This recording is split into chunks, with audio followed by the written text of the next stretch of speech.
Magandang good afternoon po sa ating lahat mga kasisila, mga kaidol. Ito po, nagluluto ang aking kapatid ng sinigang baboy. At ito na nga, nilagay na niya ang sibuyas na nagpapaiyak sa ating mga mata. At sinunod yung kamatis, ang pampakinis ng kutis. At nilagay na rin ang luya, pagpatanggal ng ating mga kabag. At inanagos-nagos lang po ng pasta very light.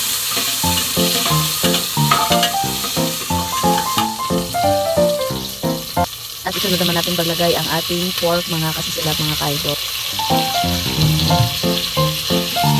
At inikot-nikot lang din natin ng pagka very light.